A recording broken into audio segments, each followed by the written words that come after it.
সিলেটে MC college ছাত্রাবাসে গৃহবধূকে সংঘবদ্ধ ধর্ষণ মামলায় একজনের মৃত্যুদণ্ড এবং 3 জনকে যাবজ্জীবন সাজা দিয়েছেন আদালত। খালাস পেয়েছেন 4 জন। এ বিষয়ে বিস্তারিত জানাতে সরাসরি যুক্ত হচ্ছেন সহকর্মী ইয়াহিয়া মারুফ। মারুফ, রায়ের পর্যবেক্ষণে বিচারক কি বললেন আমাদেরকে বিস্তারিত জানাবেন। ইমা 2020 সালের 25শে সেপ্টেম্বর এই ঘটনা ঘটেছিল। এই ঘটনার দীর্ঘ 6 বছর পর আজ রায় ঘোষণা করেছেন আদালত। দীর্ঘ বিচার প্রক্রিয়া শেষে আসামি 8 জনই আদালতে উপস্থিত ছিলেন। তাদের উপস্থিতিতে আজ রায় ঘোষণা করেছেন আদালত। আমরা এই রায়ের ব্যাপারে বিস্তারিত জানার জন্য এখানে একজন আইনজীবী রয়েছেন, যিনি আসামির পক্ষে আইনজীবী হিসেবে উপস্থিত ছিলেন। তার কাছে একটু জানতে চাই, আসলে আদালত রায়ের পর্যবেক্ষণে কি বলেছেন। দেখেন, মাননীয় আদালত রায়ে অত্যন্ত সুস্পষ্টভাবে বলেছেন যে আসলে এইখানে একজন আসামির 1 নম্বর আসামি যিনি, তার ডিএনএ প্রোফাইলটা ম্যাচ করেছে সাইফুর রহমান, আর অন্যান্য আসামিদের ডিএনএ প্রোফাইল ম্যাচ করেনি।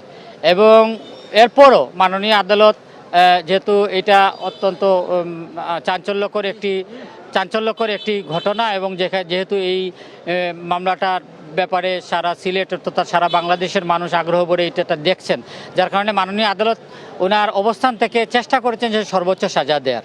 এই সর্বোচ্চ সাজার বিষয়টিতে আমরা দেখছি যে সাইফুর রহমান, তাকে মাননীয় আদালত 7 এবং 9-এর 3 ধারায় দোষী সাব্যস্ত করে মৃত্যুদণ্ড দিয়েছেন 1 নম্বর আসামি। আর 3 জন আসামি শাহ মাহবুবুর রহমান রনি, তারেকুল ইসলাম এবং অর্জুন লস্কর, এদেরকে মাননীয় আদালত 7 এবং 9-এর 3 ধারায় মাননীয় আদালত দোষী সাব্যস্ত করেছেন, করে যাবজ্জীবন কারাদণ্ড এবং 1 লক্ষ টাকা জরিমানা, এবং অপর একটি ধারা 7 এবং অপহরণ এবং অপহরণের সহযোগিতার এই ধারায় মাননীয় আদালত এই 3 জনকে 14 বছর সশ্রম কারাদণ্ড এবং 50,000 টাকা জরিমানা প্রদান করেছেন।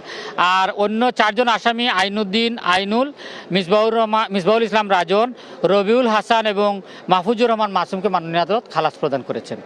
এই ঘটনার সাথে আরেকটি মামলা ছিল, কি বলে, হুমকি দামকি এবং চাঁদাবাজির মামলা। এই মামলার কি হলো? ওই মামলা এবং এই মামলা মাননীয় আদালত যখন ওই 2টি চার্জশিট যখন আসলো এই মামলার অভিযোগের প্রেক্ষিতে, একটি আসলো নারী শিশু নির্যাতন দমন আইনে এবং অন্যটি আসলো পেনাল কোডে, তখন এর এগেনস্টে আসামি পক্ষ গিয়েছিলেন উচ্চ আদালতে যে এই 2টা মামলা একসাথে বিচার হওয়ার জন্য।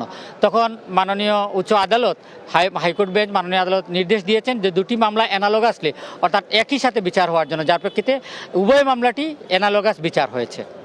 ধন্যবাদ আপনাকে। ইমা, আসলে শুনছিলেন যে মামলার রায়ের 2টি মামলা ছিল এই ঘটনায়, সেই 2টি মামলারই একসাথে বিচার হয়েছে এবং একসাথেই আজকে রায় হয়েছে। তো এই আসামি পক্ষে অবশ্য এই ঘটনায় যারা সাজা পেয়েছেন তারা সংক্ষুব্ধ হয়েছেন, তারা উচ্চ আদালতে যাওয়ার কথা আমাদেরকে জানিয়েছেন। ইমা, এই ছিল আমার কাছে সিলেট জজ কোর্ট থেকে সবশেষ এমসি কলেজ। অসংখ্য ধন্যবাদ।